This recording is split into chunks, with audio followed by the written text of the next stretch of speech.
No, scusate, ma no, non me la dico.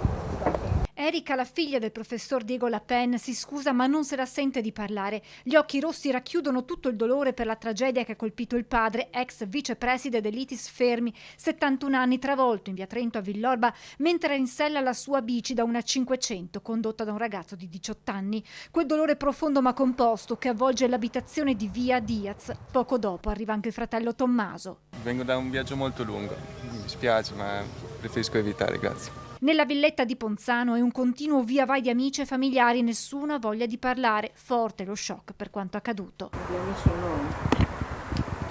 L'impatto è stato duro. Da un lato il dolore della famiglia di Diego Lapen, dall'altra le indagini che proseguono per ricostruire esattamente quanto accaduto. Nei confronti del 18enne di origini cubane domiciliato a Mogliano è scattata la denuncia per omicidio stradale. Era lui al volante della 500 che ha travolto Lapen mentre era in sella alla sua bicicletta, sbalzandola a diversi metri di distanza. Il corpo del professore è finito nel giardino di un'abitazione mentre la bici è rimasta agganciata alla ringhiera. Per l'uomo non c'è stato nulla da fare. Si è scoperto poi che il ragazzo si trovava al volante dell'auto intestata alla madre senza aver mai conseguito la patente.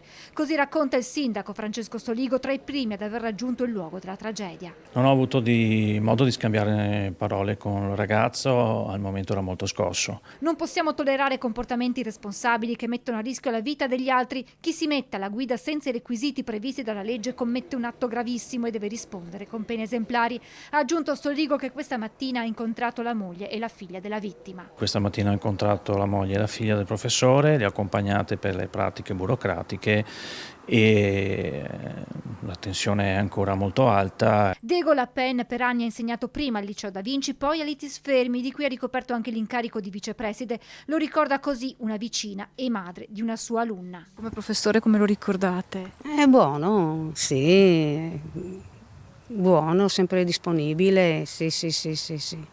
Lo vedeva spesso in bicicletta? Ah, sempre sì, passavo di qua a piedi col cane, con la figlia, con la moglie, sì. No, guardi, mi dispiace da morire, proprio. È una cosa grande, perché pensare vai fuori,